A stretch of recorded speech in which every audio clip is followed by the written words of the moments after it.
All right. Good morning, everybody. Welcome to the North Dallas Plano Career Focus Group. It's hard to believe, but it's August 1st, 2025. Please note this event is being recorded and will be uploaded to the Career USA YouTube channel for others to view in the future.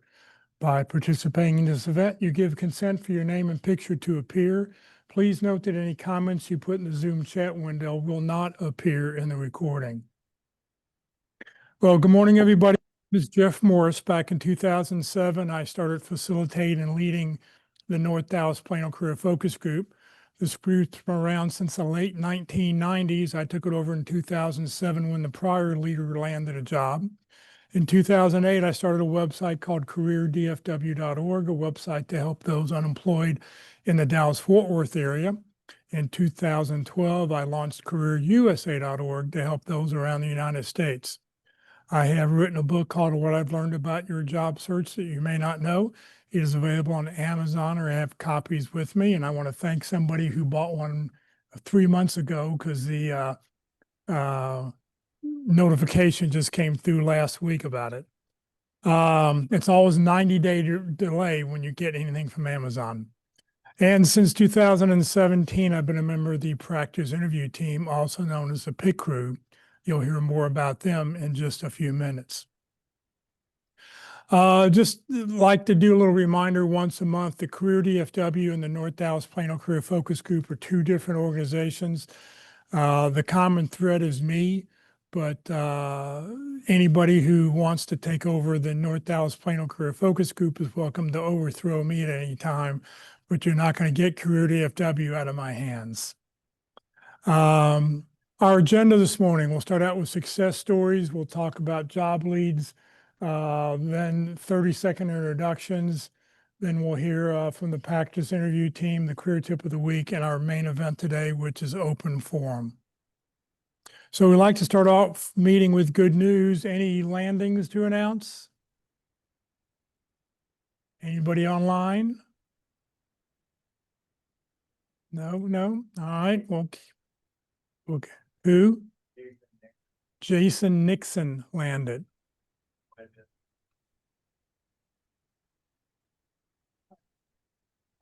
Product manager at 7-Eleven. Yeah, that's right. Yeah. That's what he called it. Yeah. Jason Nixon. All right. If somebody will stick that in the chat window, I would appreciate it, because that way I will forget between now and time I get home later.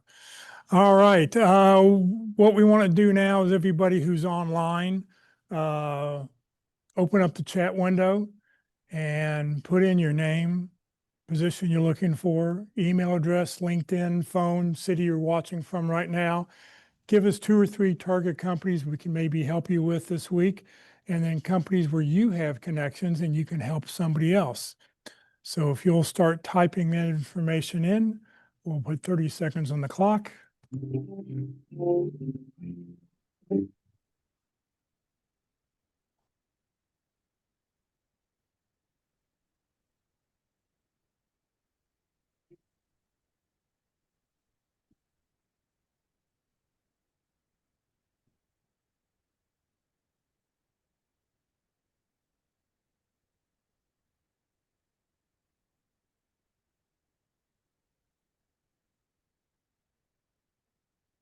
And if you're still typing away, please don't stop.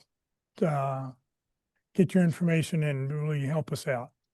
All right, we want to do now is everybody who's here in person come up and give their 30-second introductions. Tell us your name, what you're looking for, where you need contacts at, where you have contacts, and in with your name. So come on down.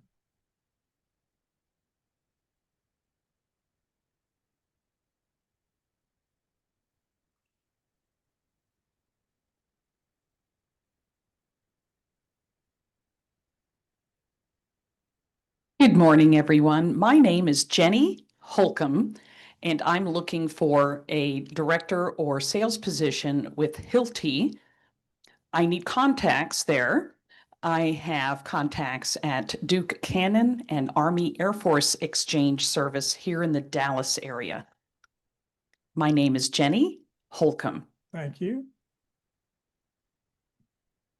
Hi, my name is Christian Markham. I'm looking for a security analyst or related, more entry-level cybersecurity jobs. I have been looking at contacts at different companies in the local DFW area, North, Globe Life more recently, and again, I have some contacts at Motorola Solutions in some departments. Some employees are still there.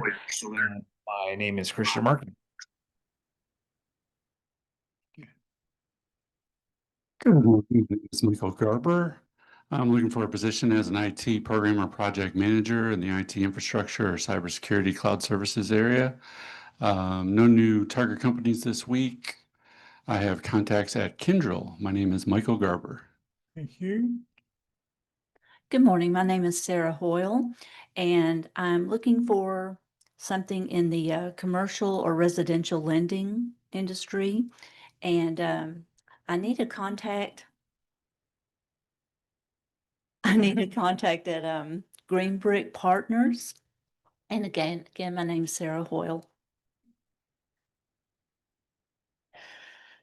Good morning. My name is David Turner. I'm looking for a position as a senior HR systems analyst. I specialize in SuccessFactors Employee Central Security. I don't have any target companies this week. I do have contacts at PepsiCo. My name is David Turner. Thank you. Good morning, y'all. My name is Tim Farrell, electrical design verification engineer. Always looking for work at a defense contractor. This week, I also applied to Ampere Technologies and JMA Wireless. And I've worked at Raytheon for a while. I have contacts there, and my name is Tim Farrell. Thank you. Hello, I'm Paul Hussar. That's H-U-S-A-R. I'm a director or VP of customer service or technical support. I can help with contacts at LG. I'm Paul Hussar. Hello, newbie here. I'm Brian Whitburn. I'm a technical editor, writer, really whatever document support needs you need. I don't really have any contacts needing or sharing, so I'll just say again, I'm Brian Whitburn. Thank you. Hi, my name is Ragib Majid. I am a technical program project manager. I'm a previous employee for Verizon. I have very good contacts in Verizon if someone wants. And I need some contact in State Farms if someone has it. Thanks. My name is Ragib Majid. Thank you. Good morning, Matt Keelan, IT VP or Director. No targets this week. I can help you with Grant Thornton and Terry Beckert. Matt Keelan. Thank you. Good morning. My name is David Coward, and I am looking for a senior client account director position. This week, I need contacts at a company called Ahead and Microsoft, and I have contacts at IBM and PwC. Again, my name is David Coward. Great. Thank you very much. Anybody else in here? All right, let's go online. What I'd like for everybody to do so that I can keep track of who I've called on and not called on, if you will go and raise your hand. So use the little status bar at the bottom of your screen, raise your hand, and then I will call on those hands that are up to do their 30-second introductions. So Michael, I'll let you start first. Thank you. Hello, I'm Michael Wilk. I'm looking for a quality manager or senior or lead quality engineer position. I have extensive experience in aerospace and defense. I'm looking for contacts at Boeing, Collins, SNC, and Texas Instruments. I have contacts at L3 Harris and Raytheon. I am Michael Wilk. Thank you. Kathy Dixon. Good morning, everyone. My name is Kathy Dixon. I'm a senior technical writer that helps define, describe, and showcase hardware and software so users and support team can understand them, align them with their needs, and get clarity on how to use it. Kathy Dixon, senior tech writer. Thank you. John Zelnick. My name is John Zenek. I'm an operations director in the software development space, looking for a role in technology operations, vendor management, or talent management.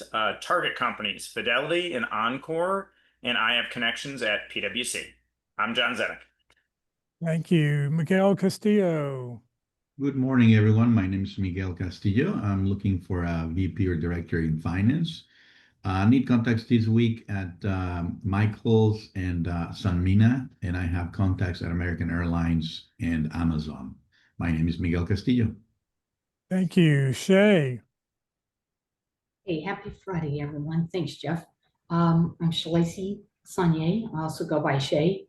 I am looking for something in business analysis, project coordination, continuous improvement. I have no target companies this week. However, I do have contacts at KPMG. And again, Shalacy Shay Sanye. Thank you. Thank you. Yolanda. I'm sorry, I was on mute. Hello, I'm Yolanda Rojas. I'm looking for positions in customer support or product support. My target companies are APHIS and McKesson's.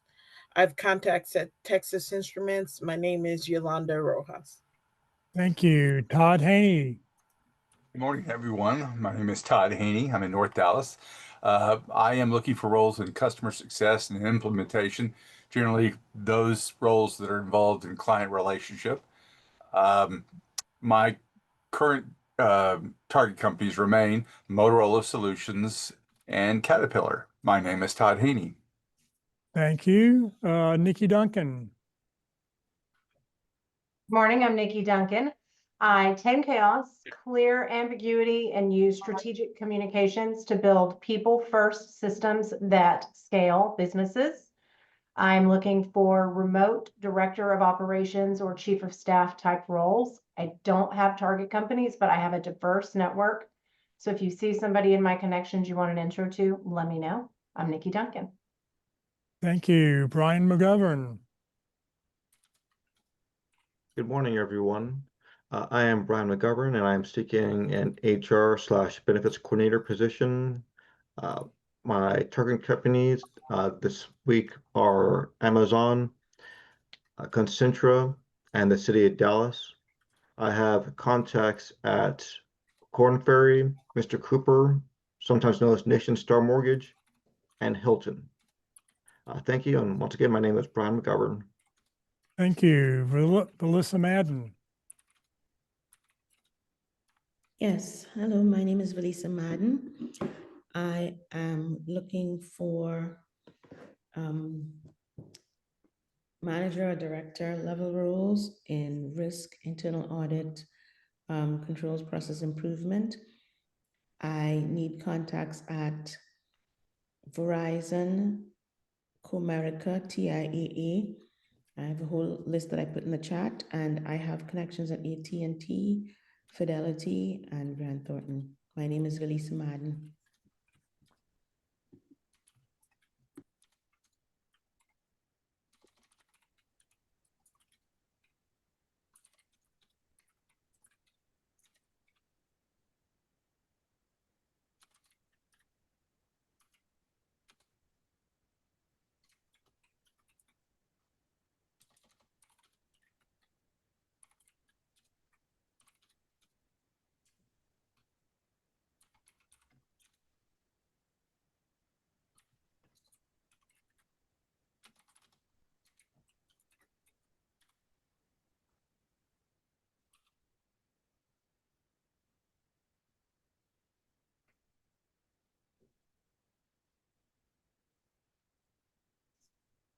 Steve, will you go again?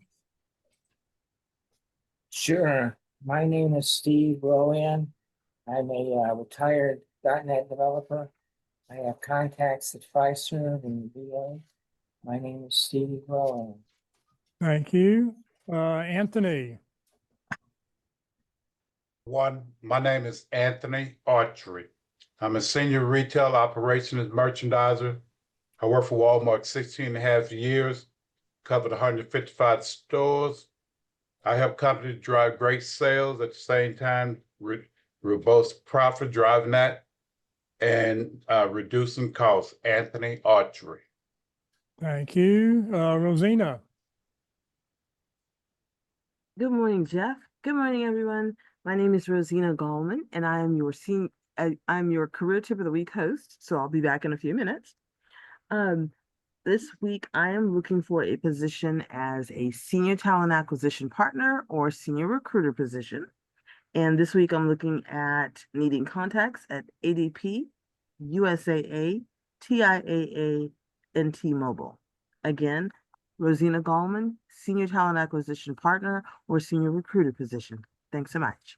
Thank you. Did I miss anybody else online?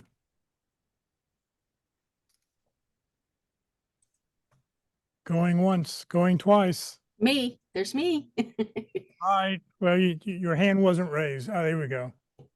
Oh, yeah. Go ahead, Michelle. Good morning, guys. This is Michelle Hawk. I have years of experience in cash applications, accounts receivable as a deposit and applications. Let's see. Also, I've gained a certificate lately in medical billing and coding, which got me a job working for over 150 dental surgeons as an insurance verification specialist. My target company is CVS. On top of CVS which is the corporate office in Irving, I'm also looking for contacts back into security systems. I worked 8 years with ADT, Sonatrol. I'm looking to get back into the system again. I guess I don't know if it's shareholders, whatever it is, I think is holding up the hiring. But anyhow, if anybody's got any contacts, the Securitas, I believe, owns my old Sonatrol company now. So I would like to contact in there if anybody has any help for me. Yeah, otherwise, this is Michelle Hawk. Thank you. Thank you, Jason Irish. Good morning and happy Friday. My apologies for the background noise. I'm kind of out of sorts today. My name is Jason Irish. I'm a financial services professional working my way through licensing, become a financial advisor, private financial. We help you get connected. I'm an avid networker and connector. I have contacts at Private Financial, as well as Fidelity, Schwab, several other financial services companies and banks.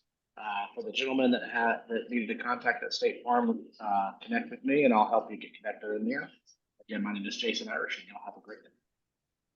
All right. Anybody else online? Okay, we'll move on. I don't see any recruiters online, so we'll skip that part. Walt is not with us today, but we're gonna give a poem today. Matt Keelan's going to give us a poem today, so.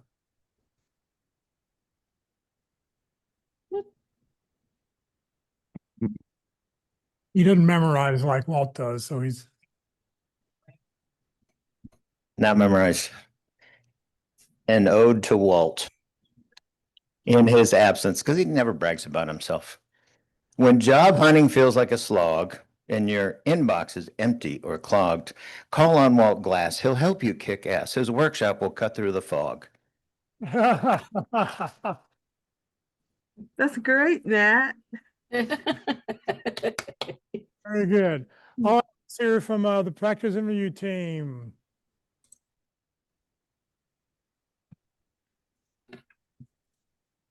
Hello, I'm Paul Hussar, and I am very excited to talk to you today about the practice interview team, the pit crew, also known as, here at this location on every Wednesday afternoon from 1 to 3, and online every fourth Wednesday of the month. The practice interview team is a great place to come to practice your interview skills. We'll have 3 panelists prepare to interview you. You'll submit your resume and a job description. The panelists will spend quite a good amount of time preparing for the interview, and will give you specific feedback at the end of the process, so you have some opportunity to learn how to do better. We are always looking for additional panelists. If you've been a hiring manager, and if you've had to terminate someone, you're qualified to become a panelist, and you can contact John Ernat or Ron Layton to volunteer for that great opportunity. Because no matter what you do, whether you're an observer, a participant, an interviewee, an interviewer, you will learn a great deal at the pit crew. It is we say practice early, practice often, and the benefits will help get you that perfect interview. I'm Paul Hussar. Thank you very much. All right, it's time to hear from the career tip of the week. Thank you, Jeff. Good morning, everybody. Again, my name is Rosina Gallman, and this week's tip of the week, it is what to do at a career fair to stand out. And the reason I chose this specific article is because there is a major job fair that's happening on August the 7th, and it's the 2025 North Texas Career Fair. It's over 350 employers, and so you need to prepare and prepare early because there's a lot of people that will be in attendance. So this article is dedicated to that. Again, what to do at a career fair to stand out. This article is written by Jennifer Hardy, and she is part of the Indeed team. So it starts off with a video, how to create the perfect elevator pitch, plus examples. So in the article, I highly recommend you go back to the original URL, because in the article, there are lots of hyperlinks to samples, examples, and videos throughout the article based on the topic that they're talking about. So when you're looking for a new job or a career change, a great place to start is by visiting a career fair. At a career fair, representatives from many organizations gather to speak to potential applicants about their company and open positions. And personally, I'm telling you guys, that is the target for going to a career fair. You go, you meet the representatives for the company. If you can get their name or a name of someone in your industry or specific in that role that you're looking for at that company, those are the target people to talk to get that information. Now, job fairs provide a way for you to learn more about the company that you're interested in and has recruiters to get to know you in return. So in this article, we discuss how to prepare for a career fair, how to talk to employers, what to bring, and questions to ask. And there's a hyperlink to 21 job interview tips and how to make a great impression. So why is it important to know what to do at a career fair? It's important to know what to do because it's the opportunity to speak with potentially dozens of company representatives when you're looking for a job.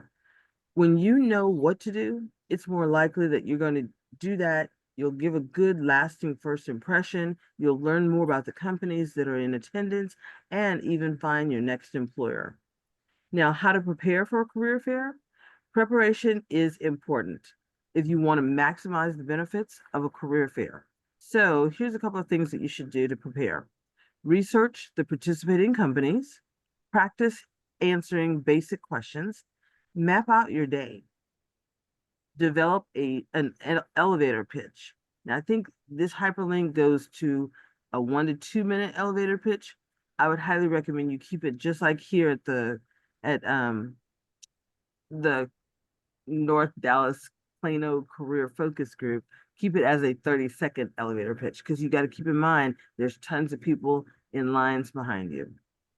You want to review your resume and portfolio and be very prepared to answer any questions from that. Write down a list of questions to ask, and then you want to pack snacks and water. Now, ways to talk to employers. How do you speak to employers that can make a difference in how interested they are in considering you for an open position? Excuse me.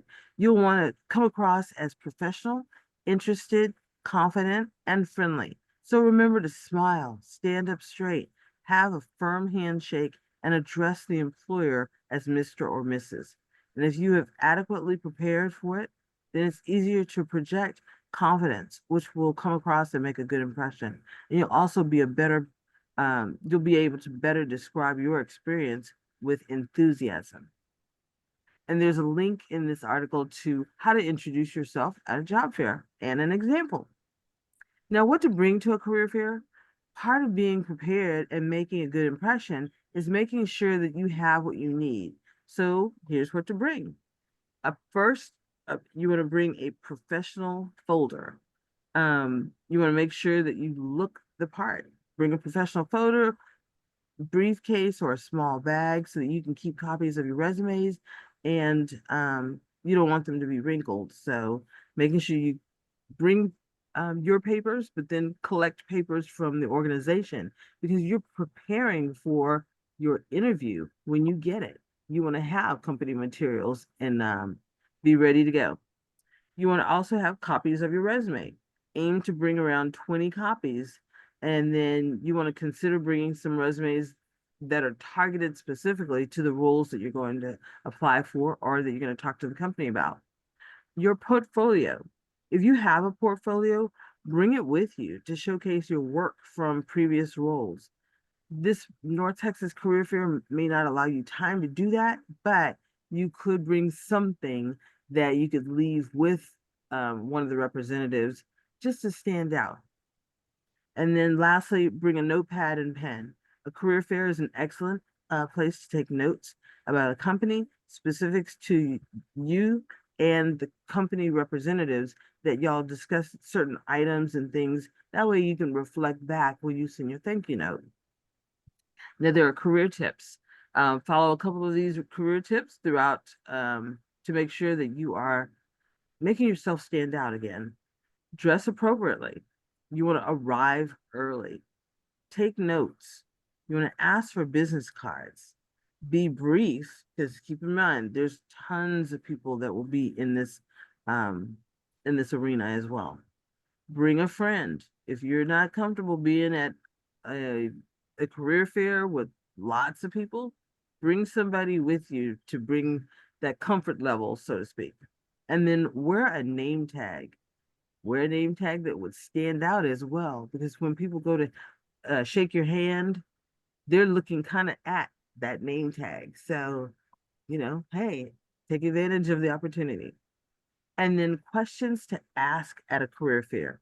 If you get the opportunity to ask these questions or any of them, pick the ones that are most important to you. So ask, what is the hiring process like? Or where you could find that information on their website. How would you describe the company culture? What are some challenges of the position? What skills are the most desirable for this role? Does the company have an advancement or mentorship program? How would you describe the work environment? What would be the next step after this career fair? So these are just samples of examples of questions to ask. I would highly recommend you create your own list, very specific and targeted, because you have to keep in mind there are going to be tons of people at this career fair. So your time is going to be very limited. The things that you want to know, make sure those are the first couple of things that you ask when you have the opportunity to speak with the company representative. And of course, this information is on the site, provided, and it's a courtesy provided through Indeed for informational purposes only. Indeed is not a career or legal advisor, so they do not guarantee a job interview or offers. Now, again, this is the article or career tip, what to do at a career fair to stand out. I hope you guys enjoy the information. Like I said, please go back and visit the original URL article and click on all the hyperlinks that takes you to extra examples, samples, and videos. Thanks so much and have a great weekend. Great, thank you very, very much. That information for the job fair is on the Career DFW calendar, and it'll be in the meeting chat, so you'll be able to get a copy so you can research about it. All right, today for lunch, we're going to go to Mama's Pizza, 2130 West Parker Road. It's on Parker, about a half block west from Custer. They've got a pizza buffet, pasta salad bar, and the best hot cinnamon rolls if you get them when they just come out of the oven. So come join us today for lunch, and we'll take a little head count here at the end for see how many people from here will be going. All right, if you want to receive today's materials, you'll get a link to the YouTube Career USA recording. You'll get a copy of the Career Tip of the Week, everything that Rosina just talked about. You'll get a copy of the Zoom chat. Be sure that if you're here in person that you've signed in legibly so that I know you're here.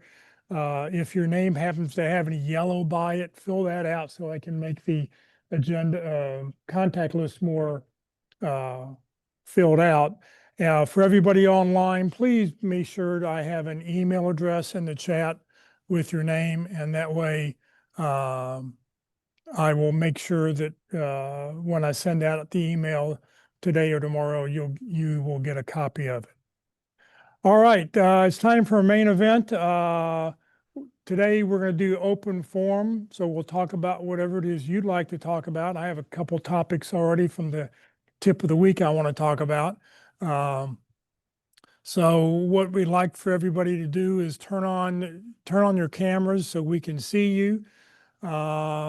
Nikki, you said you've got a job you'd like to tell people about. Why don't you go ahead and do that first, okay? Yep, I just need to find it again. A friend of mine is a global head of talent acquisitions at a company. They are looking for an advisor transitions specialist. This is like gibberish to me. Someone who can transform the wealth management experience. They need someone with experience in broker dealer and RIA operations. Someone who excels at the intersection of recruiting and advisor onboarding. If this seems even remotely up your alley, they are at the intersection, the company is at the intersection of fintech and wealth tech. If this seems like it's up your alley and you want a connection, let me know and I'll make that connection for you. Nikki, thank you very much. Kathy, you said, where do we get the original URLs that they referenced? That will come out in the career tip of the week when I send that out in the email. All those details and links are in that document. Thank you, Jeff. Thank you. Let's see what else popped up here. And Matt put the information for the North Texas Job Fair in the chat window for everybody. All right, what can we talk about? Well, a couple of things I want to talk about that were in today's what to do when you go to a career fair. I don't think you should take your resume personally. You want to take a one-page bio that tells somebody who you are and what you do, because unless you're customizing a resume to a specific job at a specific company, you don't know what they're really looking for.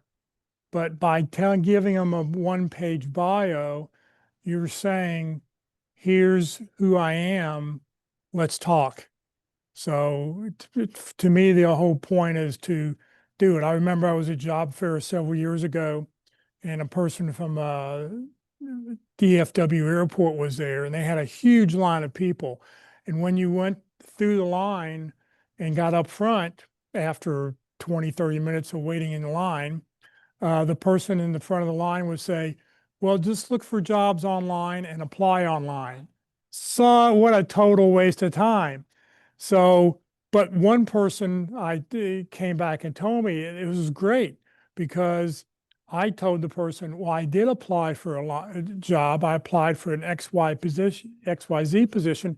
Do you know who the hiring manager is? And the person thought about it and gave them a name and a number. So if you're going, you want to be prepared, because if you're not, you may just get a apply online, look online. So you want to do your research beforehand. So yes, Matt, hold on. Oh,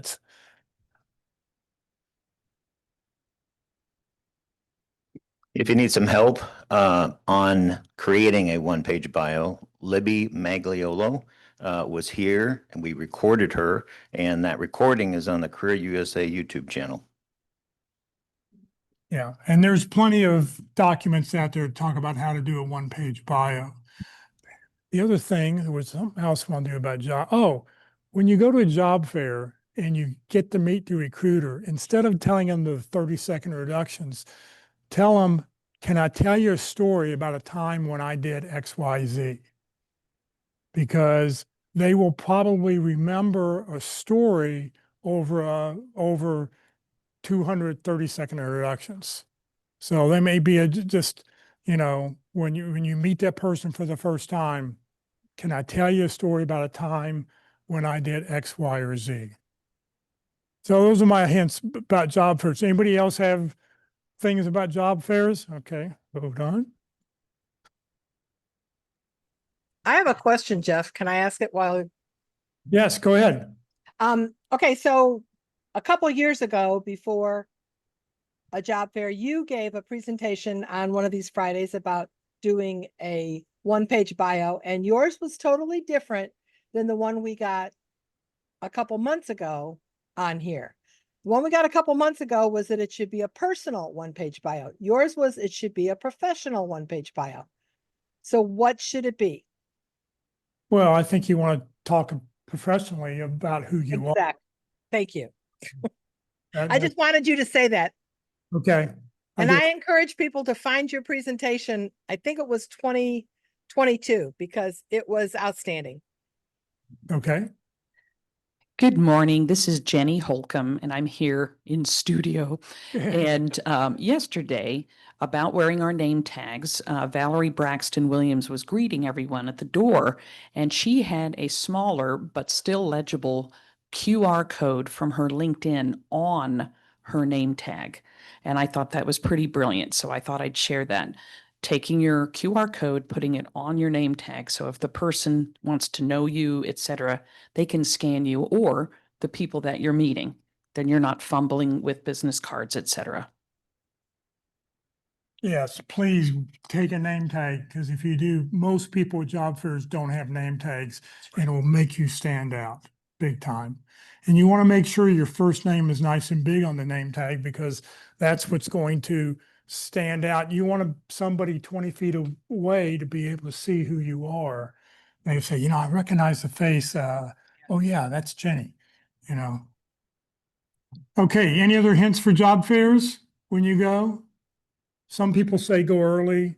I say go mid time, because sometimes there's a big crowd at the beginning, and it gets less as things go. Now, the problem is some recruiters will leave halfway through the event, so you may not be able to see who you're looking for.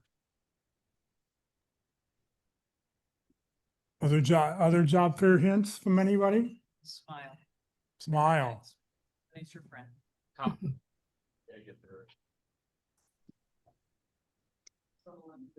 Yeah, get it. No, I wouldn't get there at 10. I mean, you hour early, they're not gonna let you in. You'll be you'll be standing out. Hope you don't mind. Hi, this is Michael Garber. I just wanted to say, some of the tips that they shared, I think at South Lake, and they had a nice presentation where they had different tips and things to consider before going to the job fair is, to research the list of employers that are going to be there, because they're online, so you could do that in advance. Check out their job career pages to see what positions they're advertising. Go ahead and put in your applications for those in advance of the job fair. So when you get to talk to the representative, you can talk about a specific position. And like you said, Jeff, you know, do you know who the hiring manager is or who's working this particular role? And you can kind of take it from there and talk about specifics rather than generalities. Yeah, just remember, usually it's the recruiter who drew the short straw that had to go to the event. So there's a good chance that the person you need to talk to isn't going to be there.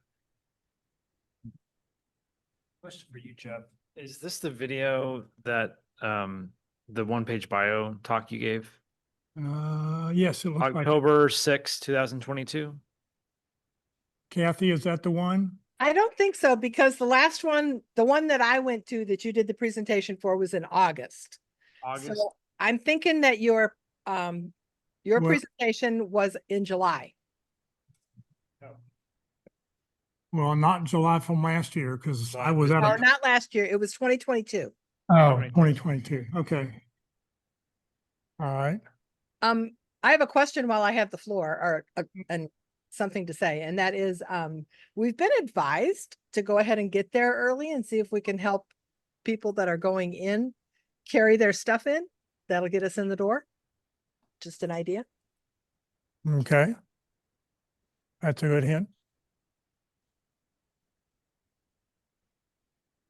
Also, if you're looking for the one-page bio, look up Minna Brown, because she's presented to us a couple of times on a one-page bio.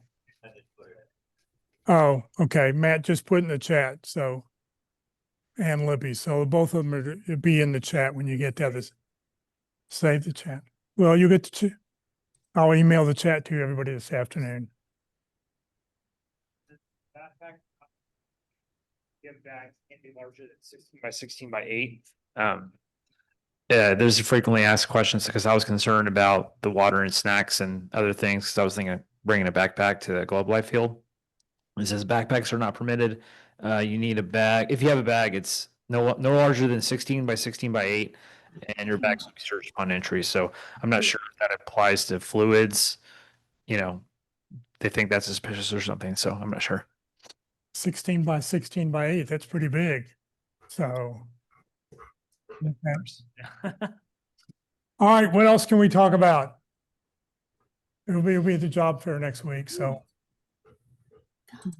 Good. And don't forget to talk to other people in line too when you're doing it, because you never know who else you're going to connect with, who may be somebody you can help or somebody they will be able to help you. I mean, personally, I put in some applications to Global Life and UPS, some technology related ones. And so I'm going to see if I can kind of connect with them and see what's going on. That's kind of my initial game plan. Well, I would give advice, guys, wear light clothes because I stood outside for 45 minutes last time on the same job fair and it was 100 degrees outside. Well, they have AC there. Huh? It's the new, yeah. You're outside. Oh, okay. You may be outside waiting to get in. Yeah. All three of the announcers at the Job Father show said deodorant. Yes. And not the natural deodorant that doesn't actually stop the smell. Just my 2 cents on that. It needs to have the bad chemical aluminum in it. Yeah, Matt said it was really hot inside the building too last year, so. Okay. Not as hot though.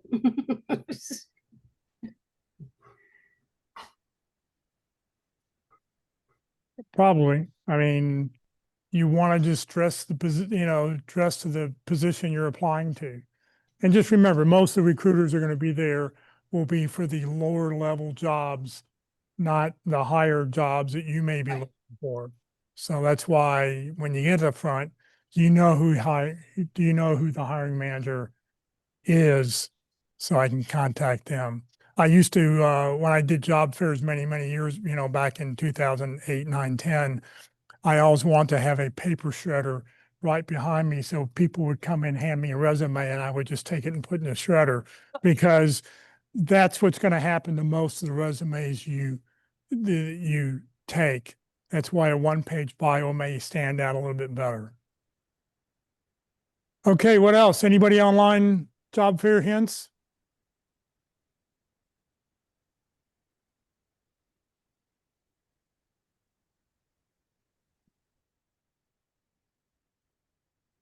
Screen down a little bit. All right, what else would somebody want to talk about? Okay, hold on.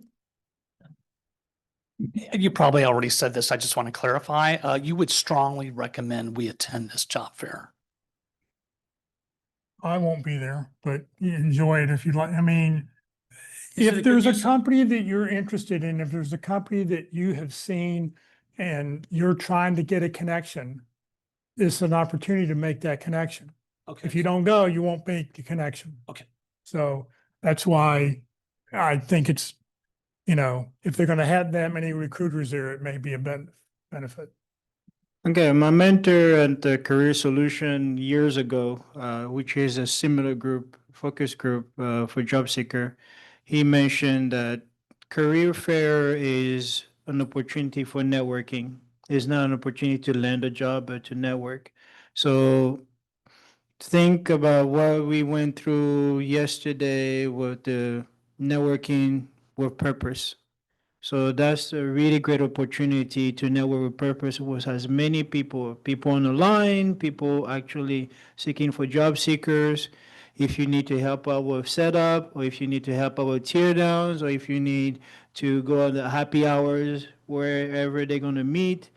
But again, look at it as an opportunity to really reach out to people. And the more contact you have, the more chances you get closer to landing your job. So that's all. Okay, what else would we like to talk about? Too early to leave and go to get pizza, so. What else can we talk about in your career?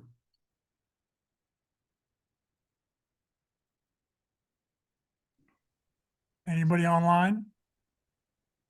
I got a question. Okay, here's a Um, question.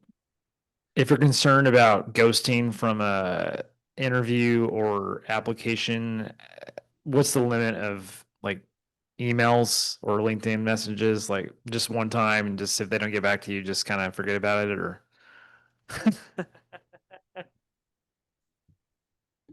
Suggestions? What do you do when you don't hear from back? How many times do you contact them?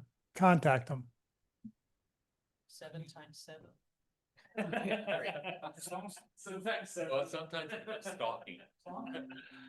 No particular knowledge, but I would say 3 seems fair.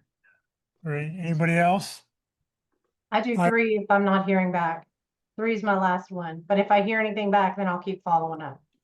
Yeah, I always say you keep contacting him until you get a restraining order. You know, when they issue the restraining order, then you have to stop. But you never know, especially in the summertime like this, people may take off and you may not hear from anybody for a week because they're not. You don't want to find out where they live. Don't go that far. But, you know, I think you just keep following up until, I mean, I know there's some sales positions I've heard that if you're going to sales, if you don't follow up, they're never going to contact you. They're wanting to see what kind of follow-up you're going to provide. So I think you just need to keep at it once a week, you know, and let them know, hey, especially if you're calling up, if you happen to call them up, leave a voicemail, you know, I'm sorry I didn't connect with you today, but I'll call you next Thursday at 3 o'clock, and call them Thursday at 3 o'clock. And then if you don't get them Thursday at 3, I'll call you the following Tuesday at noon. And just, you know, let them know what you're going to do and do it. Very important. Currently this is Jenny Holcomb. This is my thought process on the follow-up as well. I have separated my WIOA Excel spreadsheet and made a separate company alone, not just the networking that I have to report, but companies alone with the dates that I initially applied and didn't hear anything. And then some of these jobs are being reposted in the Dallas area for my friends in the liquor company business, et cetera. So I'm going to resubmit, but then be more aggressive in HR and then the back channeling, because I know that's where a lot of different contacts are made. When I first started out in January, everything was like drinking from a water hose of all the information that was provided and trying to refine your resume, et cetera.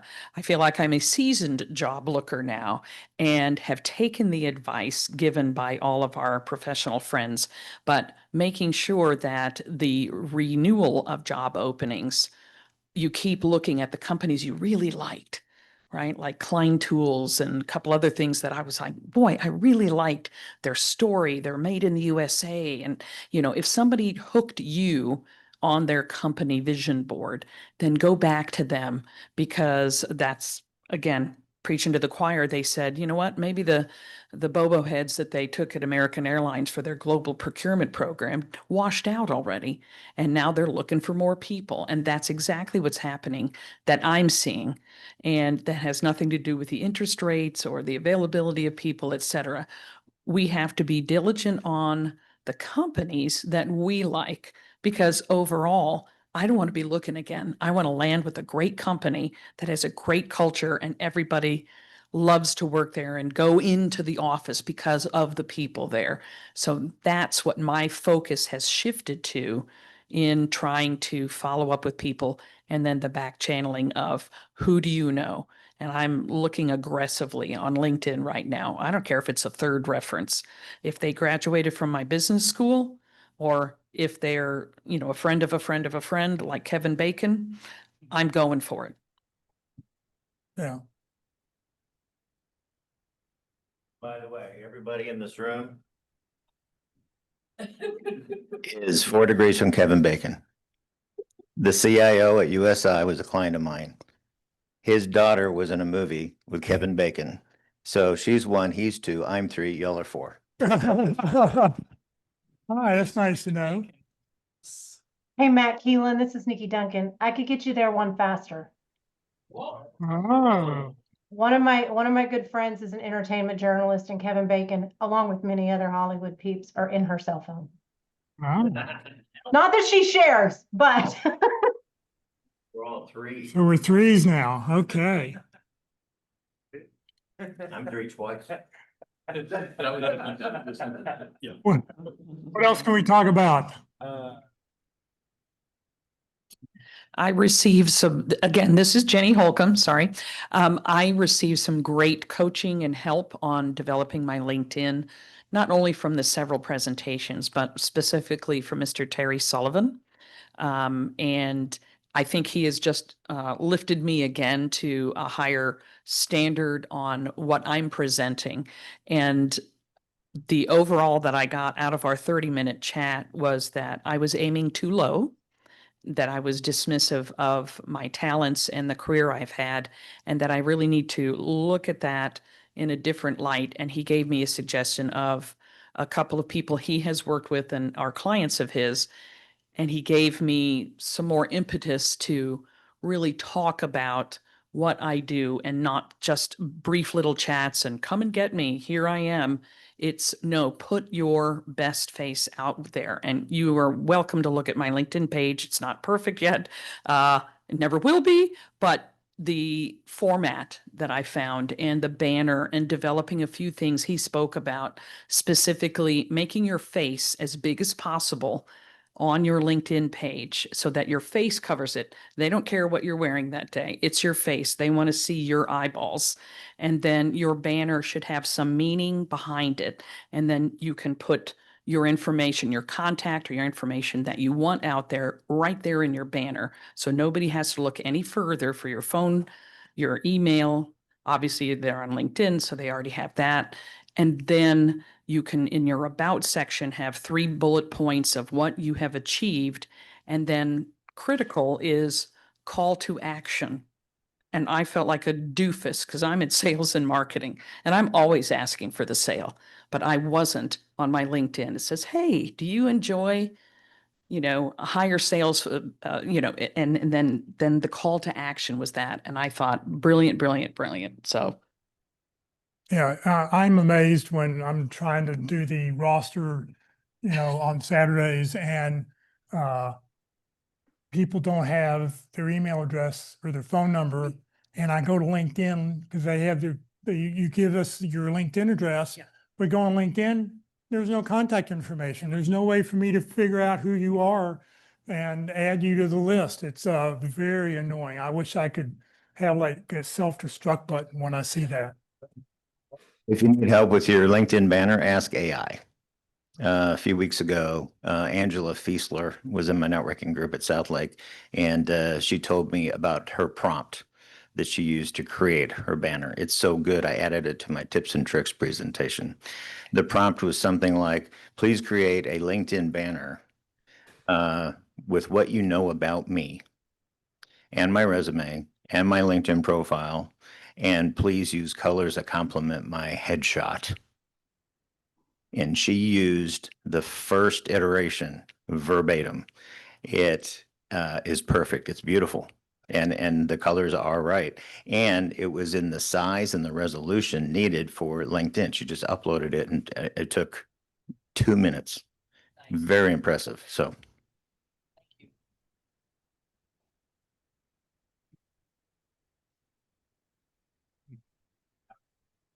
Hey, this is Christian Markham again. I have a question. What is y'all's opinion on listing being a job seeker as a job on LinkedIn? You like to have a current position? Well, I don't see it all the time. I see it sometimes. I just don't know how employers might take it. Like explaining job gaps, like, well, this is mainly what you're doing versus. So right now, everybody should have a job, because if you don't have a job, you fall lower in the search fields on LinkedIn. So you want to have a current job, and your current job is 2 or 3 job titles that you're interested in. And then for the name of the company, I see people put in their phone number or email address, because that tells people that you're looking. And then in the description, put down 2 or 3 bullet points that you have and what it is you do, and then put on there, please contact me. How can I help your company? You know, and then when you get a job, you just delete that. You delete that job off of LinkedIn. You don't have to keep it. So it's for the search algorithm. It's for the Okay, that makes sense. You need a current job to have. Now, you can always, LinkedIn's created a whole category of, taking care of a parent and just housekeeping or just taking time off. They've created those categories, but I don't like them. I rather, keep it. Here's an opportunity for you to add more keywords in your LinkedIn search. That's why I say that. Do you have something? It was in response to, I wanted to create a business card, and a member of the South Focus Group helped me. She just landed even yesterday. She announced it, but no, not Jenna, is the other lady. But anyway, she asked me to do a lean canvas. I don't understand what she mean by lean canvas. And pretty much she sat down with me, went through ChatGPT, upload my resume, asked ChatGPT to do a lean canvas on me, and then a WBS work breakdown, and SOPIC. And then later on, we were able to now do lean canvas of it. Now, this is how it looks like on my what is it called, resume. So if I could just read it, but it was quite interesting, and I don't know what you guys think about it, but I still don't know how to make it as a card. But it's something that I definitely may use during the career fair. So the lean canvas has 6 panels. One about who I am, what I do, my tools, my impact, my approach, and it close out with let's connect. So basically who I am, Steve Booby, senior engineer, 15 years, multi-language. What I do, I modernize legacy system, languages that I'm using on my tools, and my impact is, languages and frameworks, and my approach, think big, start small, move fast, and then connect has my phone number and all that. So it was a nice, panel that's kind of give a summary of a little bit what you are. So I don't know if it's something that I could leverage during the career fair or any other contact. So I don't know what you guys think about it. I think the more generic you are with what you take to a job fair, unless you're, like you said, unless you specifically know what you're looking for, or you have a specific job title you're looking for. I think most resumes that you turn in go into a box and they're never seen again. I just think that's what happens at most job fairs. What else can we address? I will tell you this, I just applied for a new passport. My passport doesn't expire till next March, but I was able to do it online. The only problem, I took a picture with my phone, and I set it up because I thought my wall was white, but obviously they look at your picture and they go, nope, this is not, the wall wasn't white enough. So I had to go and have my daughter Photoshop out the background and make it just solid white, and they accepted it. So yeah. So I have a question for the group. This is Valisa. So Yeah, go ahead. I contacted someone at one of my target companies through someone in my network, and they had a role open which I applied for, and then the person just said, please let us know if you have any questions. So I guess I'm just kind of like, well, I don't know. So can you guys give me some, I don't know, tips, opinions, questions? Just, I guess I haven't, they're not offering sort of an informational interview, which is a different thing. They had just said, just let us know if you have any questions. So I'm wondering, is it a missed opportunity? What should I necessarily do as next steps? Just looking for some advice, I guess. So you're looking for questions to submit, to reach out to somebody who's told you to, if you have a questions, contact me? No, so there's a target company that I'm looking at, and there's someone who they are, I guess I don't know if they can necessarily influence the hiring decision, but they're very close to the thing, but it's not my direct contact. It's I know someone and they know that person. So then, they just said, hey, this person I know is interested in this role. And then the person came back and said, oh yes, I think this is in our group. Let me know if they have any questions. It's kind of like that. So like I said, I'm wondering if it's sort of a missed opportunity by not sending back to say, hey, I have some questions. And I guess what type of questions, should I try to frame it around? I don't know. Anybody?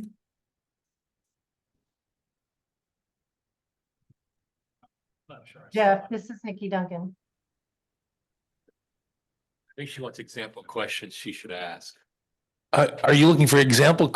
I'm not sure we understand the situation.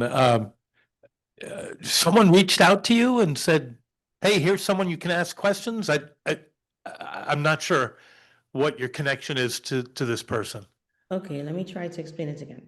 So I know someone who works at a company. They don't really have anything to do with roles that I am interested in. However, they know someone within their company who does. I saw a role that I'm interested in, and I sent it to my connection, who sent it to theirs. And they said, oh yes, this is something we're hiring within our team. Let us know if she has any questions, she being me. So like I said, I kind of was like, oh, great. Now at least hopefully it gets to someone who can read my resume. I don't know that for sure, but they said, let me know if I have any questions. So I was just wondering, is it a missed opportunity if I don't send back any questions, first of all? And second of all, what types of questions should I send back? Because I don't want to send something back that's going to seem like I'm overstepping, but at the same time, I guess they said, let us know. So I like I said, I'm just asking the group because in my own head, I'm not necessarily sure what to do, if anything. Okay, thank you. Yeah, that's much more clear. Yes, it's a great opportunity to provide questions. I would go back to your contact first and say, hey, who is this person relative to the job? Are they in the same department? Is this the hiring manager? What can you tell me about this individual? Then definitely craft a number of questions. Ask about the company, ask about the team, the culture, the job. Ask one of the questions you'd ask in an interview. What's the most important factor they're looking for in this role that's not on the job description? It's an excellent opportunity to get as much information as you can about the job, including who the hiring manager is, so that you can get yourself in front of that person. Anybody else? And then I suppose if I do get this hiring manager's name, am I reaching out directly to them saying, hey, I'm interested in this role and here's like the top 5 reasons I'd be a good fit? Like, is that the type of thing I'm going to be doing? This is Nikki Duncan. For Lisa, I would ask your contact who knows the person if they will make a direct introduction for you. Okay. Because then they warm up that connection for you, and then you can get that informational interview and ask the questions that you have. And I ask questions, especially if they're newer to the company. If they're not newer to the company, I tweak them a little bit. But what are some things what is one thing that surprised you the most about the company when you started working there? Which kind of gets me to the company culture without saying, what's your company culture? All right. That's a good one. And I asked, I can't remember, I'll have to look up my list of questions that I have and I can send them to you. But my first question would be, can you make an introduction for me? Okay. And so thank you. Absolutely great advice. I'm just thinking out loud. So there's two things I thought of when you said ask for the introduction. If they are somehow involved in the interview process, I'm not necessarily sure if that would be okay. I mean, it might be, I'm just saying. And then, well, you know what, it never hurts to ask. So thank you for that. If it's not gonna work, then they'll say so. Hey, Lisa, in fact, if they are part of the interview process, this is your chance to be ahead of every single other candidate and be asking questions ahead of time. Because, if you wait until the interview, you're at the same level as the others, if they give you an interview. And if you go to the pit crew, one of the things that is always mentioned is, you need to make it a conversation. You need to ask questions, because by asking intelligent questions, you actually show that you are an intelligent person that will add value to the company. So this is your chance even ahead of time if the person is involved in the interview process. Okay, thanks. I'll follow up with them today. Thanks so much. And that informational interview that you might get, Verlisa, can also help you close the gap. I had one not too long ago, and the lady told me that my resume alone would not have gotten me in her office, which was on her screen. But because I had a personal connection and I also had the video resume, it helped connect all the dots and close gaps, and it got me in front of her. I didn't get the job, but I'm at the top of her list for another job that's suitable. And she's watching her network for other jobs for me. So you never know what's going to come from that conversation. If you can get it, take it. Thanks, guys. I appreciate it. All right, Shay, I see you've got your hand up and you're applauding.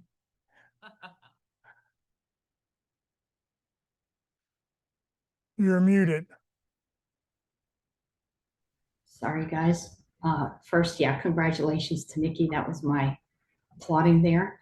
In reference to having my hand raised, and I didn't realize I still had it raised, but I placed Ruth Lipsky's name here in the chat. She presented to us here on LinkedIn Tuesdays back on July 8th. Part of the presentation was about how to add a new position to your LinkedIn profile for those of us who are unemployed. And I didn't catch who asked the question earlier, so I put it in the chat here, just FYI. Great, thank you very much. There was a presentation earlier about questions for the job fair. Would not some of those be examples of questions that she could ask? Say the question. So we had a presentation earlier by, I can't read the name, Rosanna. Right. She had questions on there. Could some of those questions be examples that our friend here could use as a guide for her job that she's Applying to, yeah. Yeah. Yeah, everybody will get a copy of that this afternoon or tomorrow. Yeah, thanks a lot, guys. I appreciate the great advice. Thank you. What else can we talk about?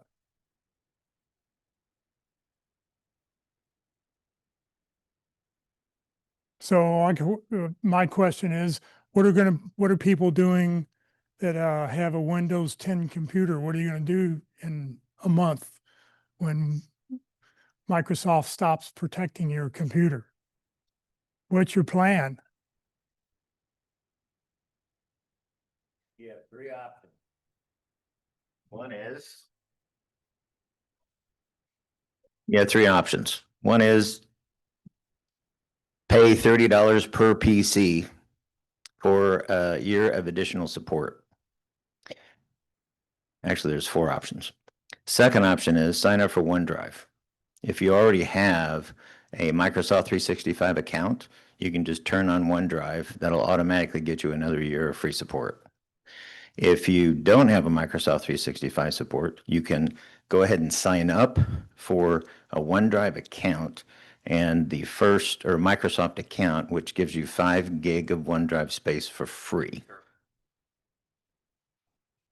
Not the free.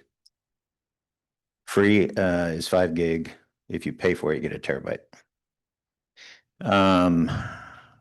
Option number 3, go buy a new computer that's got Windows 11 pre-installed. Option 4, there are 2 utilities, Flyby11 and Rufus, that will fool your PC into thinking it's installing Windows Server instead of Windows 11.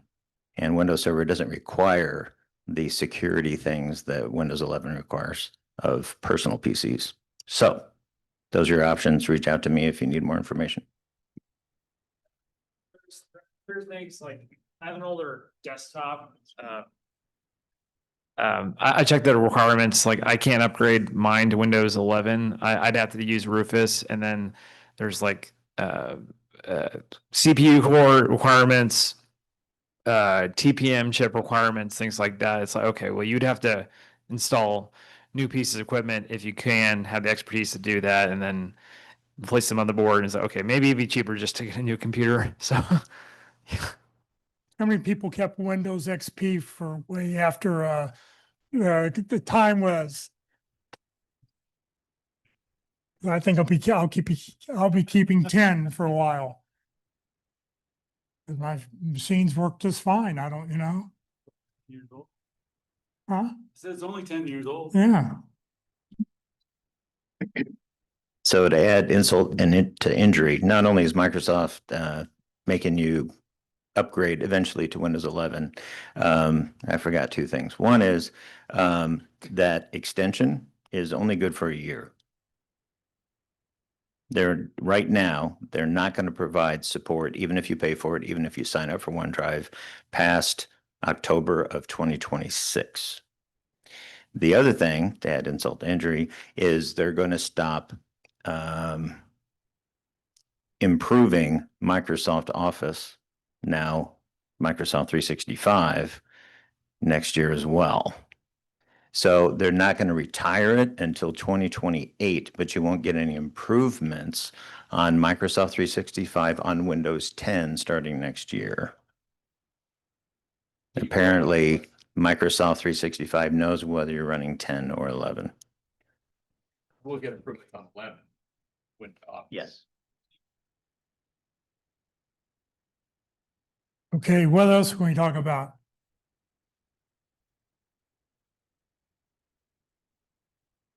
I have a question about ATS.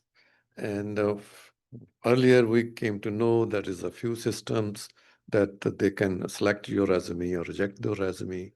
And now I'm hearing there's a numerous ATS systems.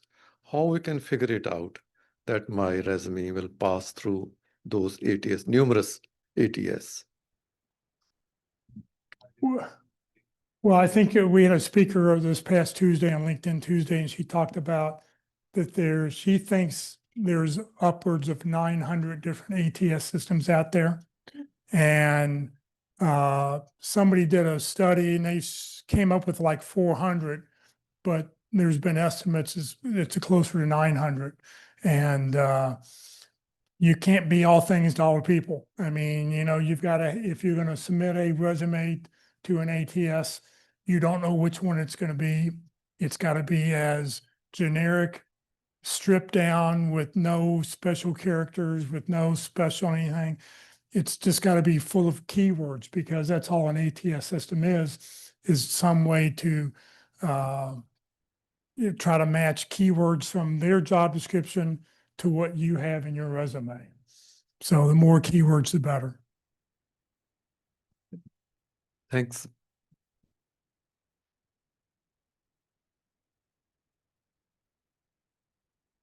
What else? Anybody?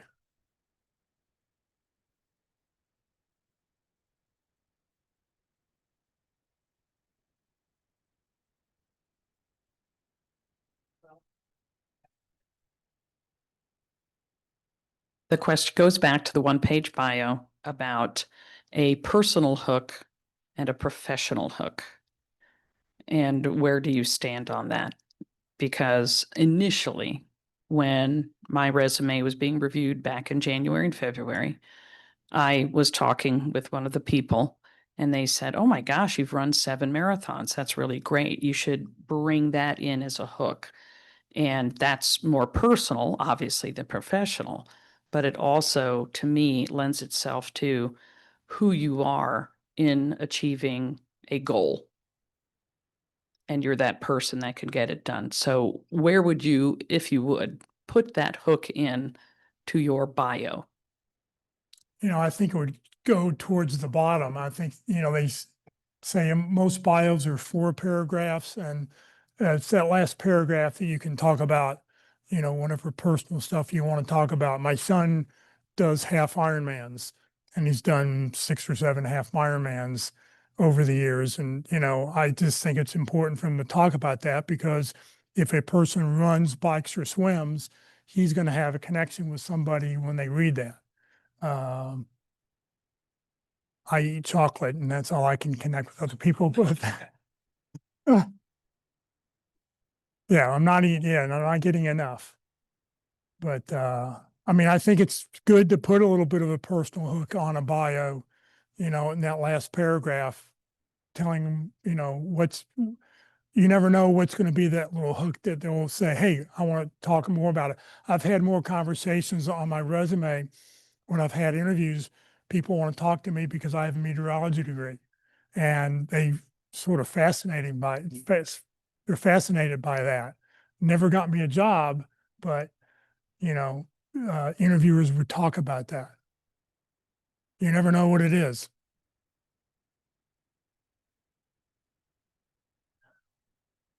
You did not know I had a meteorology degree? Yeah, I thought it'd be a Pete Delkus one day, but never happened. Huh? I'm retired. Yeah. Yes, I do this. I do this. I do convert FW. Yeah. No, yeah, meteorology just never, it became a topic of conversation in interviews, but, never landed me a job. It's okay. Listen, what I was doing wasn't what I went to school for. So, and I think it's true. A lot of people, you change careers somewhere in your 30s or 40s, you realize, I want to do something a little bit different, or just life takes you in a different direction.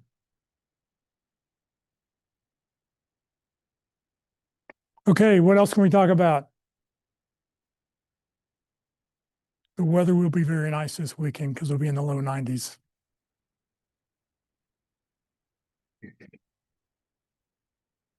Since we brought up AI, and those that know me know that I can talk about AI all day long. 2 things. The first is don't hallucinate does not completely turn off hallucinations. Newsflash. This is, I read this 3 weeks ago, and I validated it with the top 5 AI engines. It just prioritizes factual information over hallucinations. It doesn't completely eliminate them. So I recommend that you continue to do it. I do it. Don't hallucinate. But just know that you need to double check everything that comes out of the AI engine. The second thing is, I noticed, this is about 2 months old info, AI loves M dashes. All the AI engines love M dashes. I have 5 pinned in my Chrome, and I fed the same prompt to all 5, and every answer I got was littered with M dashes. So now I know as soon as I see something in my inbox that's littered with M dashes that they used AI to generate it.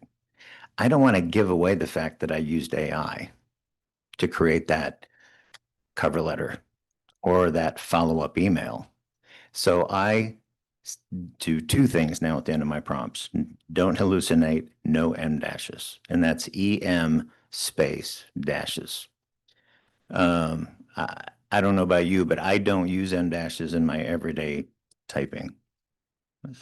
M dash is a long hyphen. Fun fact, why do they call it an M dash? It's the width of a capital M in that font. That's why it's called an M dash. I use parentheses and semicolons instead of that, but it's a dead giveaway. They all do it. And so I don't use them anymore just because it kind of puts it right out there. Oh my gosh, this person used AI. Is there something else you can use that, instead of do not hallucinate? Is there another term you can use to stop that? Yes. Don't hallucinate is just the most common one, but you can say just give me facts. Yeah, just give me the facts is another one. Anything along those lines will prioritize facts over hallucinations that you still need to check. Well, I have the microphone. Let me tell you what happened to my wife 2 nights ago. So she's also looking for a job. And she wasn't sure how to reply to this particular email. Somebody offered her a job interview in like 3 business hours. It was Wednesday night, and they want to interview her like 11 yesterday morning. And she had an interview yesterday afternoon. So she wanted to push him to Friday. So she wanted to say something like, thank you very much for your interest, but, I'm busy tomorrow. Can we do it on Friday instead, kind of thing. And she was having trouble with the wording. And I recently, had been showing off ChatGPT, and she was on her phone because we were in front of the TV. And so she copied and pasted what she had into the ChatGPT app on her phone. And came up with something that was beautiful. And so she hit the copy button, that little button in the lower left-hand corner that copies the response. And she went back to the email, pasted it in, didn't check it, and sent it. So I go to bed. Like 2 hours later, she bursts into the bedroom and wakes me up and says, "Oh my gosh, you're not going to believe what I did." At the top of her response was here's a more professional version of this. Do I do? Okay, so I, wipe my eyes and clear the cobwebs. And I said, I would go back to ChatGPT and say, I accidentally pasted this entire thing into an email. Can you help me undo this? Make it, a funny follow-up email. And it came up with something like, obviously I used AI to create this. Sorry about that, blah, blah, blah. But so don't do that. Did it work? It worked. You got the interview. Oh, no, they haven't responded to the. So she may have blown it, but. One example, and the other one you mentioned, I would highly recommend you copy and paste your stuff into a notepad file. And if there are in or M dashes or stuff like that, you could search in place. Control H, put in your in dash, replace it with the whatever else, or just search for it that way.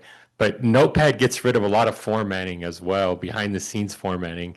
And if you did in the habit of doing it that way and editing it in Notepad, that's a free app on Windows, by the way. Then in your email, you could help, because I've run into that same problem where I would copy stuff into an email and then it had a bunch of formatting issues or it had that. So just a thought.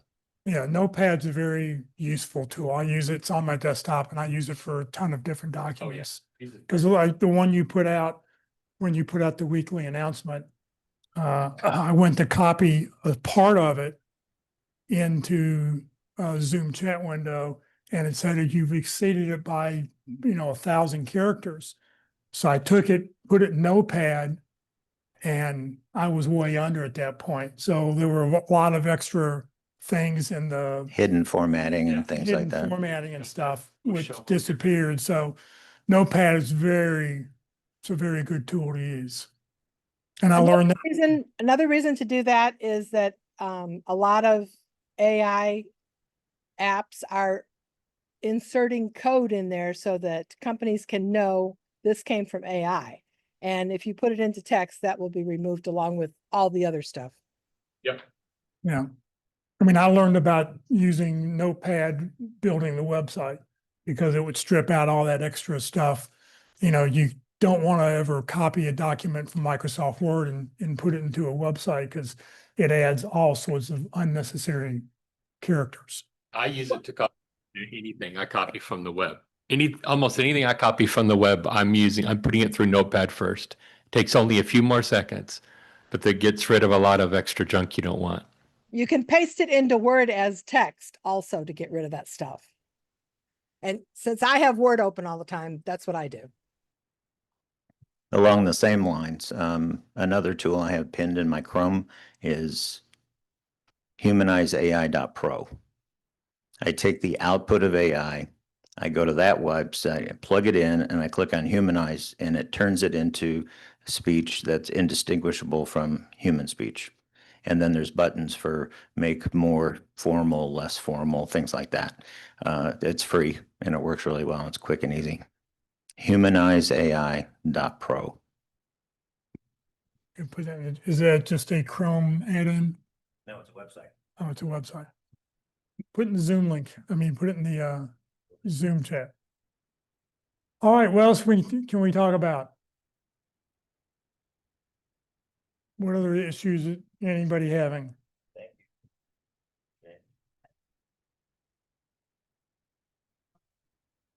Okay, hold on. All questions are welcome.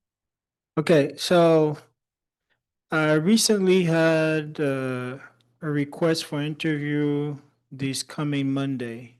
And what happened is the recruiter sent me three, one for Monday, one for Thursday, another one for Friday.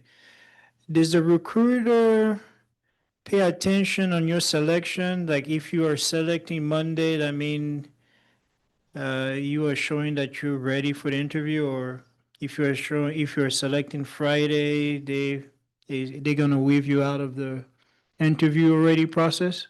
Is that? Yeah, that's a good question. Do you want to be first or you want to be last when when you're interviewed? Hold on. Statistically, the last person who speaks to the interviewer will move forward.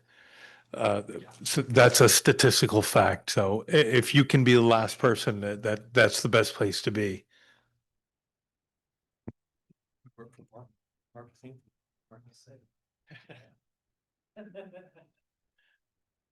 So last, okay.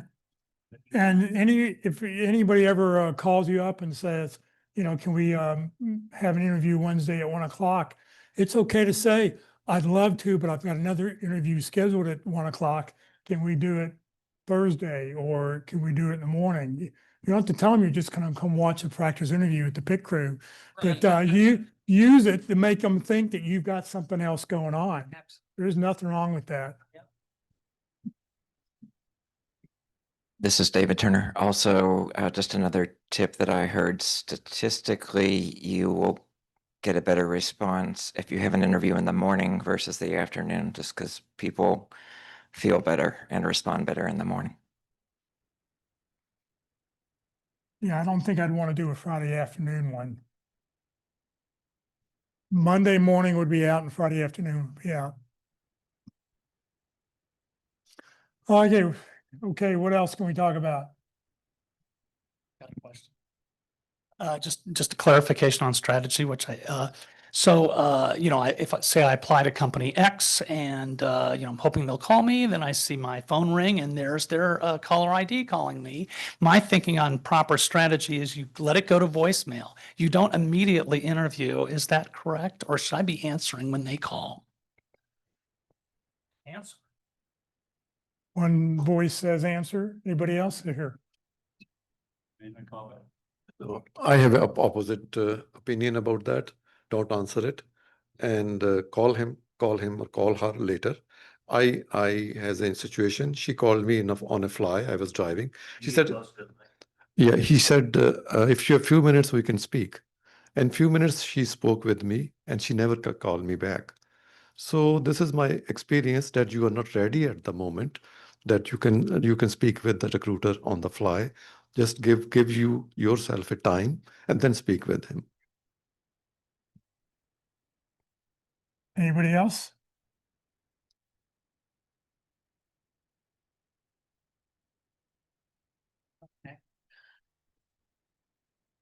Okay, first off, Computer Minds is wonderful and so is John Machinsky. However, I have been denied approval on updating my skills from 1987 in a format that says I will have initials after my name. What is my next best goal, or in a free or low expense format that's real certification and not just I've got my certification in Play-Doh, right? Because that that to me is the next thing. You know, we all talk about what have you been doing on your time off and training and updating your skills. I truly thought I was going to be able to get into the program, so I've been working on other things, but now it's clear to me that it's not going to happen my way. So if I am interested, what would you say are the top two areas? I know I can go to the library and start, but if it's for a PMP certification, which those seem to be coming out of the woodwork, maybe it's a different or alternative thought process. And this should probably take us for the next 30 minutes. So what other class, you're saying, what other classes should you be taking? Yes, if I'm going to start updating my skills. Ask AI. Ask AI. Okay. Okay. I have a different question if we're done with that one. Okay, so I recently took accepted a part-time job because I'm worried once my severance runs out, I'm not gonna have any money, and I haven't started yet. I don't know when I'm starting. Do I put that on LinkedIn that I'm on Tips Treats as a manager once I start the job, or would that make people think I'm not available for work if they knew I was working at a retail food place or whatever? Not related to my career other than the experience as a job as a manager, but I haven't even started yet, so. I hired you so I can get a discount at Tips Treats.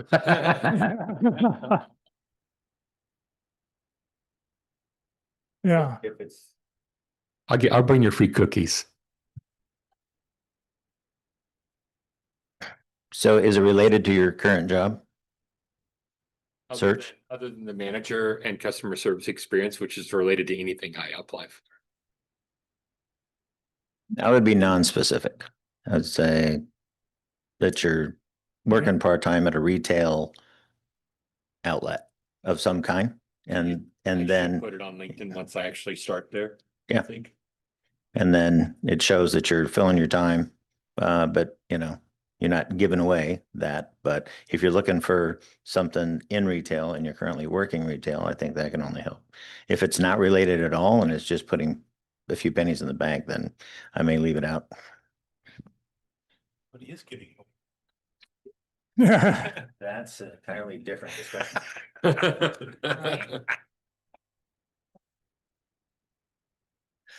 Okay, what else?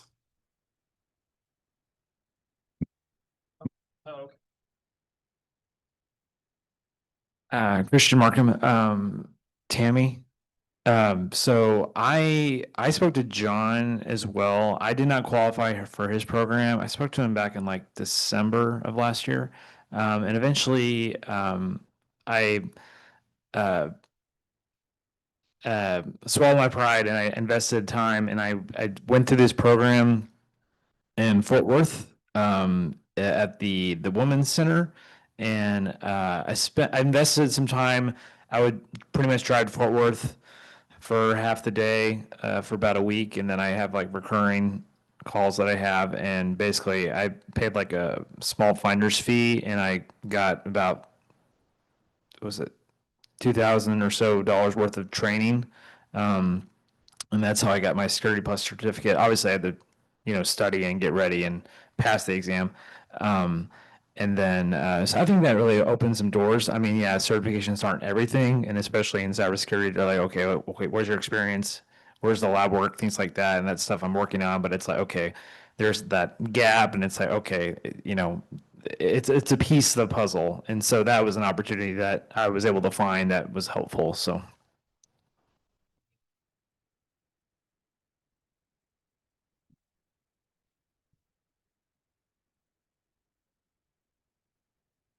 Hi, this is Michael Garber.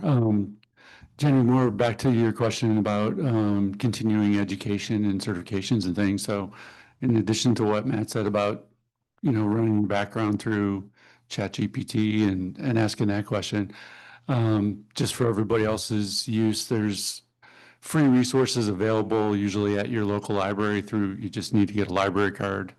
And I think through the city of Houston, anybody in Texas can get one of those for free. And they have free training available through like Udemy and some of the other online training things. So there's a huge amount of different ideas you can get from that by looking at, what's popular or what you're interested in. And then additionally, for like more tech certifications, some of the companies that you can follow, some of the larger ones like Microsoft and Cisco and Palo Alto and companies like that, usually every few months they launch a promotion for free training on, whether it's AI or maybe some of their new product lines, and they'll offer many of their courses for free that may be related to certifications.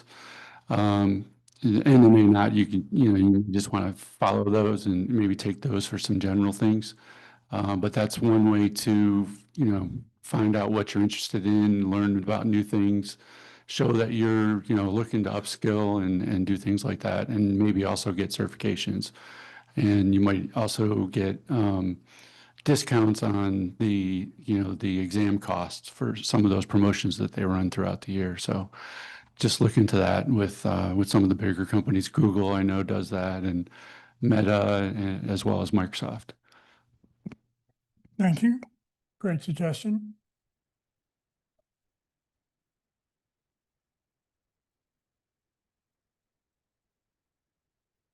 So the Houston library thing does work. I signed up a few weeks ago because I wanted a certain book on tape. And so I went to the Houston Library website, signed up. I then downloaded this app called Libby, Libby. And it's kind of a go-between between the library and your ability to listen to these audiobooks or check out books, but I don't want to drive to Houston to check out a book. So I entered my Houston Library credentials into Libby, and I'm now listening for free to lots of audiobooks. It's a way to get around some of those paid services. So it works. Pretty cool. Now, you do sometimes have to wait, even for audiobooks. An audiobook is treated like a hardcover book. So don't be surprised if you go in and you say, well, why can't, any number of people listen to an audiobook? It doesn't work that way. You can check out the audio just like you check out the hard copy. So I'm on a waiting list for a few, but it works. It's pretty cool. So to go on with that, I assume you go to your local city library where you live and then sign up for the Texas card. No, you go right to the Houston Public Library. So library, get a local library card. I have joined my Capel library, but then I also get the Texas card, which allowed me to get a card at Irving libraries, which gets me access to stuff like what he's talking about. So I'm assuming if I'm going to do the Houston library, I've got to first get my Texas renew card. Okay. Well, I would highly recommend you also go to your local library in the city you live in, prove that you live there, and also get I could show it to you later, it's on my wallet, the Texas card. Then you can go to any of the libraries in the Dallas-Fort Worth area, probably in the state of Texas, perhaps, and get that card, sign up for one of theirs. I can check out 10 items in Capel, but I can check out 5 in Irving. I haven't tried the other libraries. I'm sure they're great too, but you can. So that's another resource in person, not having to just do, and there is a Hoopla, I think it is, they have where I can check out streaming movies and books and stuff, and I use my Irving card for that, and I can do 5 at a time, and so there's documentaries and all kinds of good stuff on there. Anyway, I'd recommend doing that if you haven't. Yes, you need to have a library card. You needed one as a kid, you need one now. On the Houston Library part. Hold on. I'm on the Houston Library website. It asks you to select the home library and put in your information. So did you put in your actual address here and select any library on the list? I just chose the main one, put in my address. It says you can also change it, so this.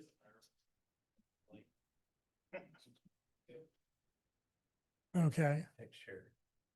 Part of the background. Yeah, so the way that some of the libraries work, if you live in a smaller city, you know, you may have limited resources.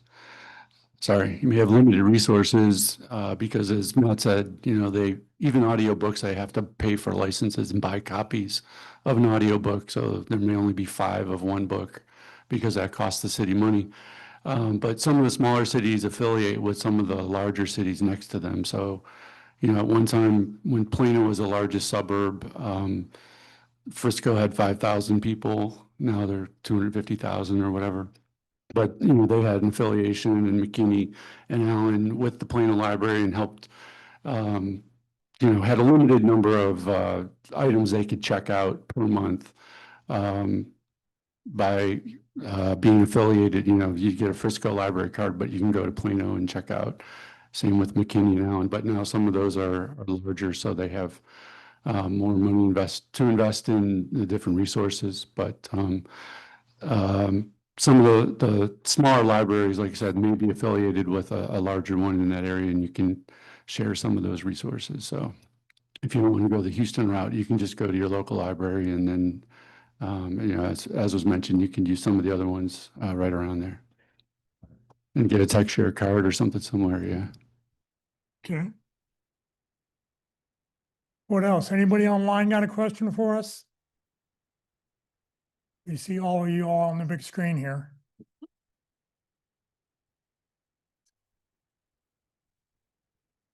Question, anybody?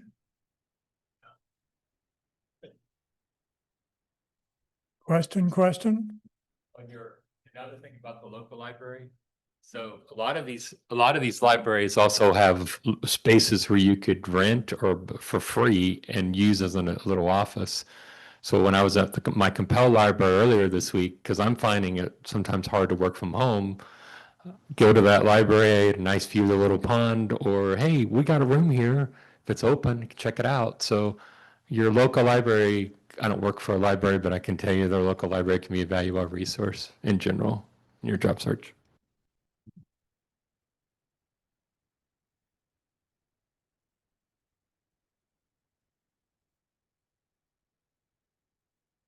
I just want to concur to what you say because Copel was my headquarter where I go, you know, run. Basically, you have to be there early in the morning, first come, first serve. That's the rule.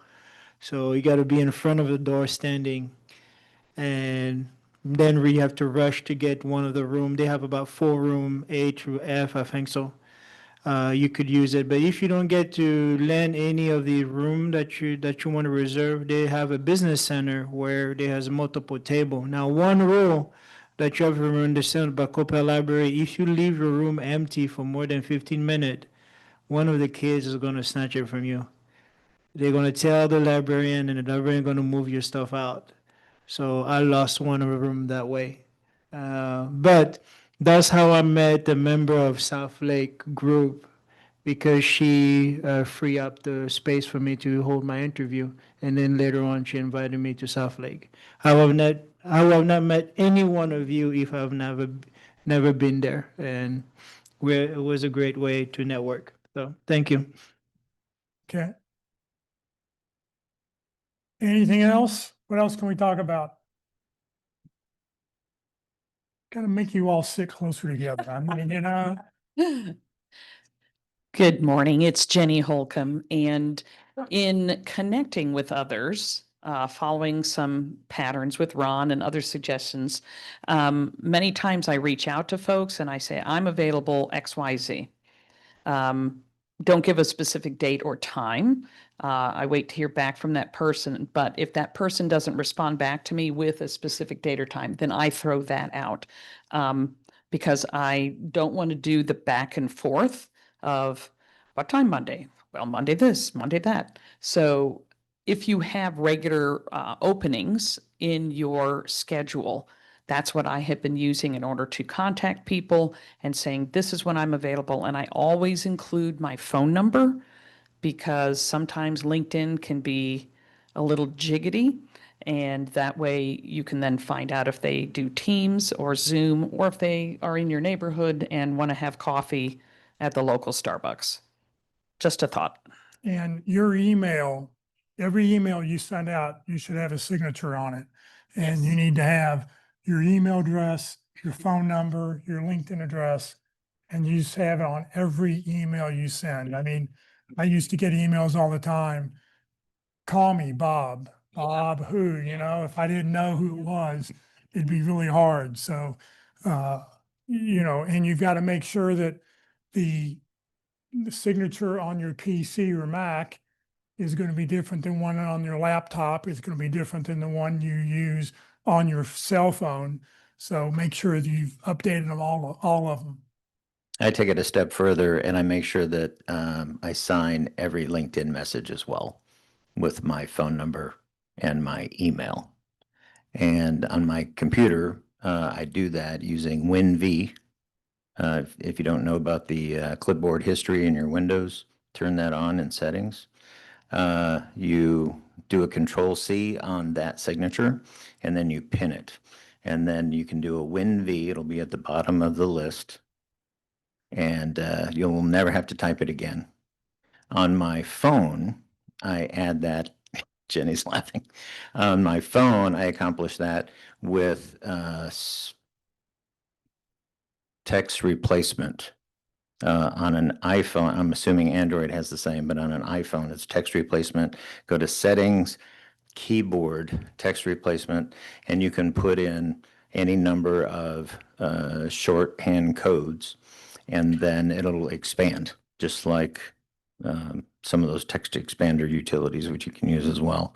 So I've got one, the short code is LISIG, short for LinkedIn signature. And then when I type that in, it pops up and says, do you want to replace this with Matt Keelan, Matt at Keelan.us 214-663-4592? Yes. I always want people to be able to contact me no matter what. And I want to make it easy so they don't have to go to my LinkedIn profile and then click on contact info. So. Very important. Okay, anything else? Going once, going twice? Okay, I'm gonna go sit down. And we'll pop up a few more, I'll pop up a few more slides and then we will get out of here. All right. Oop. Next week, our speaker is going to be Paula Asanoff. She'll be here to talk about the truth about cover letters and personal statements. What you don't know can hurt you, and what you do know can help.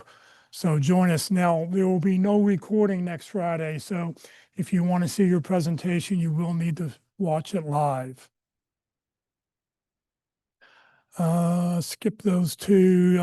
This program will get loaded up to the Career USA YouTube channel. Click on playlist. Every video I put up on the YouTube channel goes into one of 7 different playlists. You see in the lower left-hand corner, the North Dallas Plano Career Focus Group speakers. Click on view full playlist is always the best thing. And up will come a list of the topics and titles, and you can go back and watch any of these that you want at your convenience. There's over 609 videos up on the YouTube channel right now. Next Tuesday for LinkedIn Tuesdays, Locke Alderson will be with us to talk about how to use LinkedIn for job hunting, strategies to get results. On Wednesday, the practice interview team will be meeting in person. For those of you who are not able to come to the practice interview, we're suggesting that you watch session 2 of 13 preparing for a specific interview, limited time interviews, and networking, preparing for a specific interview opportunity, including how to prepare if there's limited time. So this is there will be a link that you can watch this video on. If you go to the Career USA and just look for that interview Wednesday, the current date will have all the sessions listed that you can go back and watch. And then next Friday, like I said, Paul Asanoff will be here. There'll be no recording next Friday. The truth about cover letters. And then upcoming in 2 weeks, Rick Gillis will be with us to talk about accomplishments, the accomplishment-based resume, and the QTNT, which is really fascinating way to think about what your resume should look like and how you should evaluate the jobs that you're doing. Today, Mama's Pizza, come join us, 11:45. How many people here think they're going to go? 1, 2, 3, 4, 5, 6, 7. So somebody get its table, whoever gets their first a table of 8 or 10, that'd be great. For everybody else, thank you very much. Jeff? Yes. Hey, Jeff, it's Carrie. Hey, it's not on your list, but I think next week is Frisco Connect, right? On Tuesday. Yes, next Tuesday is Frisco Connect. Okay, and then thanks. And then Thursday, South Lake Focus Group is like Zoom only, right? Because of the big career fair. Is that right, Matt? That is correct. Okay, thank you. Thank you. So everybody else, thank you for joining us today. Have a great weekend. Enjoy the cool weekend weather, and we will see you all next week.